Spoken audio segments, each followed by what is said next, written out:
ఇక డీటెయిల్స్ చూస్తే ప్రతిష్టాత్మకంగా ప్రతి ఏటా నిర్వహించే నాంపల్లి ఎగ్జిబిషన్ నుమాయిష్ లో స్టాల్స్ కేటాయింపులో అవకతవకలపై న్యాయ విచారణ జరిపించాలని పలువురు స్టాల్స్ నిర్వాహకులు డిమాండ్ చేశారు. తెలంగాణ జనసమితి నాయకులతో కలిసి బషీర్బాగ్ ప్రెస్ క్లబ్ లో సమావేశం నిర్వహించారు. ఈ సందర్భంగా స్టాల్స్ నిర్వాహకుడు అక్బర్ అలీ, గాంధీ దర్శన్, కార్యదర్శి ప్రసాద్లతో కలిసి జనసమితి గ్రేటర్ అధ్యక్షుడు నర్సయ్య మాట్లాడారు. నుమాయిష్ లో మొత్తం 3000కు పైగా స్టాల్స్ ఏర్పాట్లు చేసి అధికారిక లెక్కల్లో మాత్రం 2000 స్టాల్స్ మాత్రమే చూపిస్తున్నారని తెలిపారు. మిగిలిన 1700 స్టాల్స్ ను ఏ పద్ధతిలో కేటాయిస్తున్నారో బహిర్గతం చేయాల్సిన అవసరం ఉందన్నారు. సొసైటీ లెక్కల ప్రకారం మినిమం స్టాల్ కు ₹1,00,000 రెంట్ ఉంటుందని, కానీ ఎగ్జిబిషన్ సొసైటీ సభ్యులు అదనంగా 2 నుండి 3 లక్షల రూపాయలు వసూలు చేస్తున్నారని ఆరోపించారు. స్టాల్స్ కేటాయింపు కూడా పారదర్శకంగా జరగడం లేదని, కేవలం కొన్ని స్టాల్స్ కు మాత్రమే బహిరంగంగా వేలం వేస్తున్నారని పేర్కొన్నారు. 4 సంవత్సరాల క్రితం రెనోవేట్ చేస్తామనేటువంటి సాకు మీద మిషన్ మీద వాళ్ళు బాధ్యత తీసుకున్నారంటే నేను మా గాంధీ తాళాలు ఇచ్చాను. వాళ్ళకి చేసిన పని ఏమిటంటే మావి 5 వాష్రూమ్స్ ఉంటే 5 కుట్టవరకు వారిస్తారు. ఇవాళ మాకు వాష్రూమ్ ఫెసిలిటీ లేదు. వాటర్ కనెక్షన్ డిస్కనెక్ట్ చేశారు. 3 నెలలు కరెంట్ డిస్కనెక్ట్ చేస్తే చీకట్లో గడిపాము.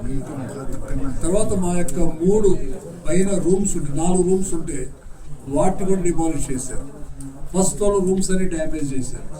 గాంధీ ఫోటో ఎగ్జిబిషన్ డ్యామేజ్ చేశారు. మా స్టాల్స్ ఏవైతే ఉన్నాయో మాకు కొన్ని మలిగీస ఉన్నాయి, ఆదాయం మొత్తం వాళ్ళు గుంజేసుకున్నారు. ₹1 లేకుండా చేశారు. అంటే Gandhi Darshan was made famished and emaciated. అంత దౌర్భాగ్యంగా వాళ్ళు తయారు చేశారు.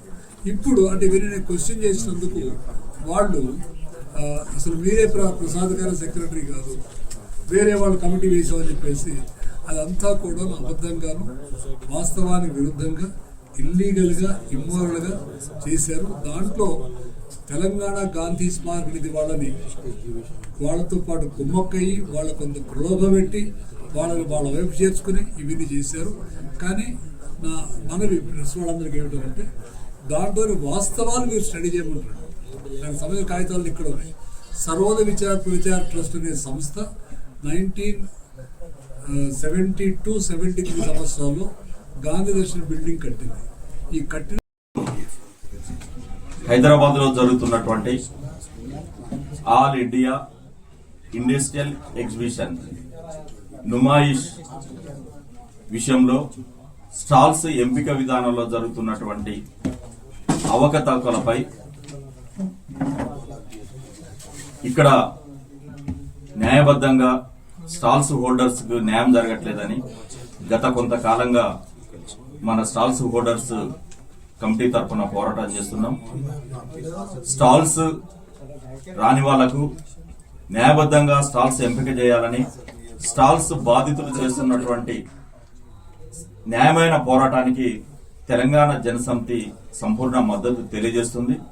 గత నెల రోజుల నుంచి తెలంగాణ జనసమితి ఆధ్వర్యంలో ప్రత్యక్షంగా పరోక్షంగా స్టాల్స్ ఎంపిక విధానంలో మీరు ఒక న్యాయబద్ధమైన విధానాన్ని పాటించండి మేము వినతి పత్రాల ద్వారా నేరుగా ఏదైతే కమిటీ ఉందో ఆ కమిటీని కలిసి విన్నవించడం జరిగింది.